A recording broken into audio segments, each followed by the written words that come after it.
नमस्कार दोस्तों, स्वागत है आपका हमारे YouTube channel Target Civil Services में। तो आज है 18 अक्टूबर और मध्य प्रदेश के डेली करंट अफेयर में आज हम पढ़ेंगे 18 अक्टूबर के करंट अफेयर। तो लेक्चर ध्यान से देखिएगा और दोस्तों इसने वीडियो को लाइक नहीं किया है तो लाइक और शेयर जरूर कर दीजिए। अगर आप इस चैनल पर नए हो तो सब्सक्राइब भी कर लीजिए। चलिए सबसे पहले हम डेज का रिवीजन कर लेते हैं। तो 1 अक्टूबर को हमने मनाया था विश्व शाकाहारी दिवस, 2 अक्टूबर को विश्व अहिंसा दिवस और गांधी जी की जयंती और लाल बहादुर शास्त्री जी की जयंती भी कब मनाई जाती है? 2 अक्टूबर को। 4 अक्टूबर को बनाया था हमने विश्व पशु कल्याण दिवस, 5 अक्टूबर को विश्व शिक्षक दिवस और हमारे देश में राष्ट्रीय शिक्षक दिवस कब मनाया जाता है? 5 सितंबर को। और 8 अक्टूबर को वायुसेना दिवस मनाया जाता है। और तो नौसेना दिवस कब मनाया जाता है? ये 4 दिसंबर को। और थल सेना दिवस 15 जनवरी को मनाया जाता है। 9 अक्टूबर को विश्व डाक दिवस मनाया जाता है। 10 अक्टूबर को मानसिक स्वास्थ्य दिवस मनाया जाता है। 11 अक्टूबर को अंतर्राष्ट्रीय बालिका दिवस और हमारे देश में राष्ट्रीय बालिका दिवस कब मनाया जाता है? तो ये 24 जनवरी को। 13 अक्टूबर को विश्व आपदा नियंत्रण दिवस और 14 अक्टूबर को विश्व मानक दिवस और पीजे अब्दुल कलाम जी की जयंती पर विश्व छात्र दिवस मनाया जाता है 15 अक्टूबर को। 16 अक्टूबर को विश्व खाद्य दिवस और 17 अक्टूबर को अंतर्राष्ट्रीय गरीबी उन्मूलन दिवस। और देखिए दोस्तों, ग्लोबल हंगर इंडेक्स में 2021 में भारत की रैंक कितनी रही है? तो 2021 में 101 स्थान पे है और 2020 में कितनी रैंक थी? तो 94वां स्थान था। और देखिए दोस्तों, ये है हमारा Telegram channel Target Civil Services. तो इस पर डेली 20 क्वेश्चन का क्विज होता है जिसमें 10 क्वेश्चन जो रहते हैं मध्य प्रदेश जीके से रहते हैं। अभी इसमें 15 क्वेश्चन कर दिए, ठीक है, और 5 question Madhya Pradesh daily current affair से रहते हैं।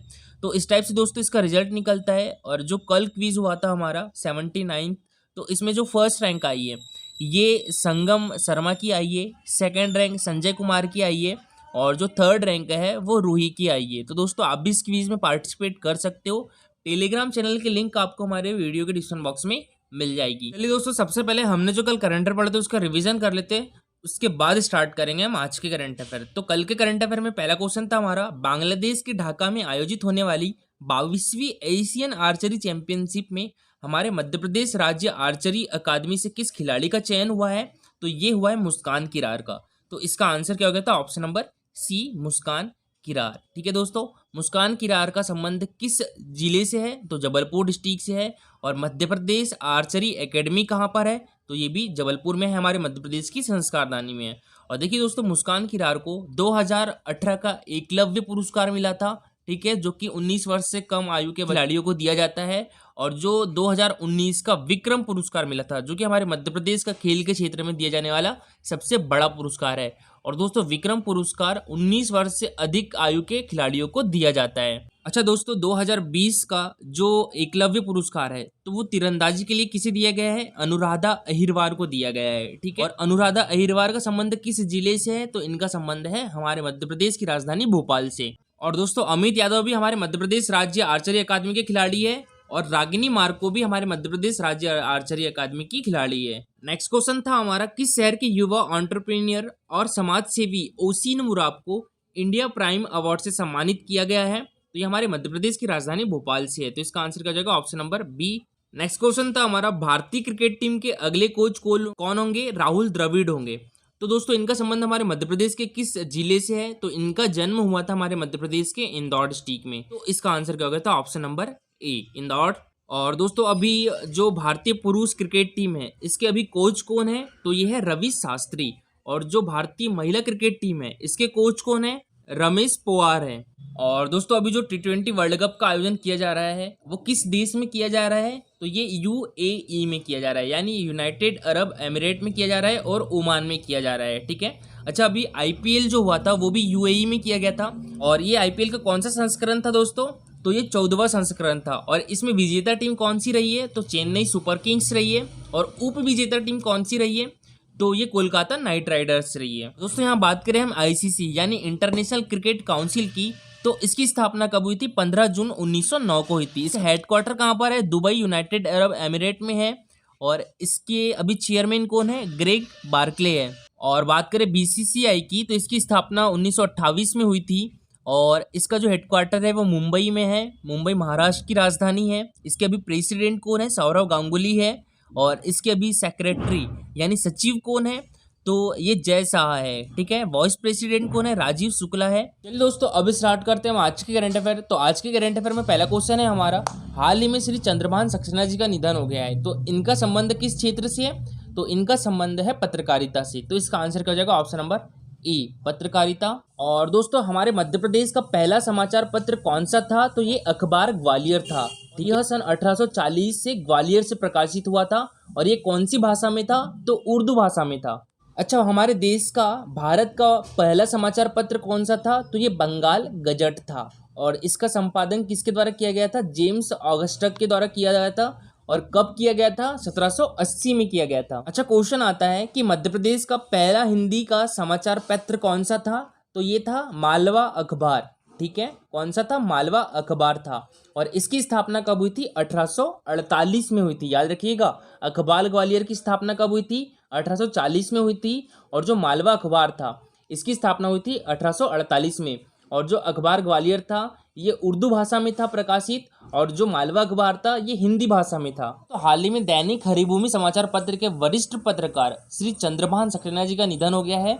और मुख्यमंत्री शिवराज सिंह चौहान जी ने वरिष्ठ पत्रकार श्री चंद्रभान सक्सेना जी के निधन पर शोक व्यक्त किया है। हमारा नेशनल सैलिंग स्कूल, ये कहाँ पर है? हमारे मध्य प्रदेश की राजधानी भोपाल में है।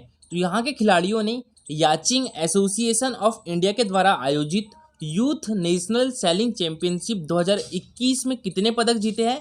तो 8 पदक जीते हैं, ठीक है। तो इसका आंसर क्या हो जाएगा? ऑप्शन नंबर डी, 8 पदक, जिसमें दोस्तों 3 स्वर्ण पदक है, 4 रजत पदक है और 1 कांस्य पदक है, ठीक है। 3 गोल्ड मेडल है, 4 सिल्वर मेडल है और 1 ब्रॉन्ज मेडल है। यानी कुल कितने मेडल जीते हैं?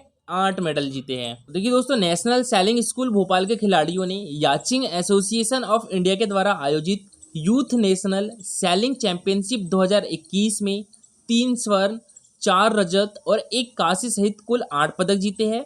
और चैंपियनशिप का आयोजन मलाड, मुंबई में 11 से 16 अक्टूबर तक आयोजित किया गया था। और चैंपियनशिप में रितिका दांगी ने लेजर 4.7 इवेंट में स्वर्ण पदक अपने नाम किया है। और नेहा ठाकुर ने इसी इवेंट में रजत पदक पर कब्जा जमाया है। और यह इवेंट एशियन गेम्स के चयन ट्रायल का दूसरा दौर भी है। और ऑप्टिमिस्ट ओवरऑल में एकलव्य बाथम ने स्वर्ण पदक अपने नाम किया है। और इसी स्पर्धा में बालिका वर्ग में दिव्यांशी मिश्रा ने ओवरऑल तीसरे स्थान पर रहते हुए रजत पदक मध्य प्रदेश को दिलाया है। और 20 मिक्स्ड क्लास इवेंट में स्वर्ण, रजत और कांस्य पदक भी मध्य प्रदेश की झोली में आए हैं। और इस इवेंट में नैन्सी राय और अनिराज सैंधव के पेयर ने स्वर्ण, विद्यांशी मिश्रा और मनीष शर्मा को रजत तथा पुष्कर बामरे व वंशिका सिंह परिहार ने कांस्य पदक जीता है। ऑप्टिमिस्ट क्लास में सगुन झा ने रजत पदक अपने नाम किया है। सभी खिलाड़ी राजधानी भोपाल की बड़ी झील स्थित नेशनल सैलिंग स्कूल में अर्जुन अवार्ड से सम्मानित प्रशिक्षक श्री जीएल यादव से प्रशिक्षण प्राप्त कर रहे हैं। नेक्स्ट क्वेश्चन है हमारा, संस्कृति परिषद द्वारा 3 दिवसीय घुमंतु समुदाय वाचिका परंपराएं विषय पर वेबिनार का आयोजन कहाँ पर किया जा रहा है? तो दोस्तों, ये किया जा रहा है जनजातीय संग्रहालय में। तो इसका आंसर क्या हो जाएगा? ऑप्शन नंबर ए, जनजातीय संग्रहालय। और देखिए दोस्तों, ये क्वेश्चन पूछा भी गया था अभी हाल ही में एमपीपीएससी 2020 में कि मध्य प्रदेश जनजातीय संग्रहालय कहाँ पर स्थित है। तो ये कहाँ पर स्थित है दोस्तों? हमारे मध्य प्रदेश की राजधानी भोपाल में। और इसकी स्थापना कब हुई थी? तो 2013 में। तो उस टाइम जो हमारे राष्ट्रपति थे श्री प्रणब मुखर्जी, तो इन्होंने इस जनजातीय संग्रहालय का लोकार्पण किया था। और देखिए दोस्तों, यह संग्रहालय मध्य प्रदेश शासन के संस्कृति विभाग द्वारा संचालित होता है। और हमारी संस्कृति मंत्री कौन है? तो ये है उषा ठाकुर। और उषा ठाकुर के पास संस्कृति विभाग, अध्यात्म विभाग और पर्यटन विभाग तीनों हैं। इस संग्रहालय में मध्य प्रदेश में निवासरत जनजातीय समूहों की कला, संस्कृति, परंपरा और जीवन उपयोगी शिल्प चित्रों, रहन सहन, रीति रिवाजों का चित्रों, मूर्तियों एवं प्रदर्शनों के माध्यम से दर्शन कराया गया है। अच्छा दोस्तों, हमारे मध्य प्रदेश की 3 पिछड़ी जनजातियां कौन कौन सी है? तो एक तो बैगा है, सहारिया है और भारिया है, ठीक है। अच्छा, देखिए दोस्तों, जो भील कलाकार है, चित्रकार है भूरीबाई, तो ये किस जनजाति से आती है? ये आपको कमेंट बॉक्स में लिख के बताना है। और ये एमपीपीएससी 2020 में पूछा गया क्वेश्चन भी है, ठीक है। अब बात करें हम यहाँ पर मानव संग्रहालय की, तो ये भी हमारे मध्य प्रदेश की राजधानी भोपाल में स्थित है।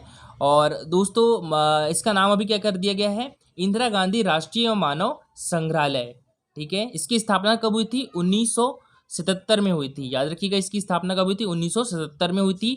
अच्छा, हमारे विश्व का जो मानव संग्रहालय है वो कहाँ पर है? तो वो डेनमार्क में है। ठीक है, तो उसका नाम क्या है? कोपेनहेगन संग्रहालय। ठीक है, याद रखिएगा ये कहाँ पर है? डेनमार्क में है। और ये भी एमपीपीएससी में पूछा गया क्वेश्चन है। इंदिरा गांधी राष्ट्रीय मानव संग्रहालय है, ये भी किसके के अंडर में आता है? तो संस्कृति मंत्रालय के अंतर्गत आते हैं। और दोस्तों कल का हमारा क्वेश्चन था वर्ल्ड बैंक की स्थापना कब हुई थी? तो ये हुई थी जुलाई 1944 में। तो इसका आंसर क्या हो जाएगा? Option number C. ठीक है, 1944। और देखिए कल का जो आंसर है वो सभी लोगों ने बहुत अच्छा किया था, और जो सबसे अच्छा आंसर किया है वो किया है शालिनी मिश्रा ने। तो इनके द्वारा बहुत अच्छा आंसर किया गया है। तो देखिए इनके द्वारा बताया गया है कि जो वर्ल्ड बैंक है इसकी स्थापना 1944 में हुई थी। इसका मुख्यालय कहाँ पर है? Washington DC, United state of America में है। और इसके अभी अध्यक्ष कौन है? डेविड मालपास है। और इसमें सदस्य देश कितने हैं? 89 इसमें सदस्य देश है। और देखिए एक चीज यहाँ पर याद रखिएगा, इंटरनेशनल मॉनेटरी फंड यानी अंतर्राष्ट्रीय मुद्रा कोष वर्ल्ड बैंक के अंडर में नहीं आता है। वर्ल्ड बैंक के अंडर में कितनी संस्थाएं आती है? 5 संस्थाएं आती है। कौन कौन सी? एक तो IBRD, इसकी फुल फॉर्म क्या होती है? International bank for reconstruction and development. ठीक है, अंतर्राष्ट्रीय पुनर्निर्माण और विकास बैंक। और एक आती है अंतर्राष्ट्रीय विकास संघ यानी IDA, मतलब international development association. IFC means international finance corporation, अंतर्राष्ट्रीय वित्त निगम। बहुपक्षीय निवेश गारंटी एजेंसी यानी MIGA, इसकी फुल फॉर्म क्या होती है? Multilateral investment guarantee agency. और 5वीं कौन सी है? निवेश विवादों के निपटारे के लिए अंतर्राष्ट्रीय केंद्र यानी ICSID, इसकी फुल फॉर्म क्या होती है? तो इसकी फुल फॉर्म होती है international centre for settlement of investment disputes. और दोस्तों आज के लिए आपका क्वेश्चन है, मध्य प्रदेश में अखिल भारतीय इंदिरा गांधी पुरस्कार की स्थापना कब हुई थी? 2 अक्टूबर 1986, 3 अगस्त 1986, 10 नवंबर 1985 या 26 मई 1985। तो इसका आंसर पूरा डिटेल में दीजिएगा। और दोस्तों आज के लिए इतना ही। अच्छा लगा तो लाइक और शेयर जरूर करिएगा। अगर आप इस चैनल पर नए हो तो सब्सक्राइब भी कर लीजिए। Thank you so much guys for watching this video.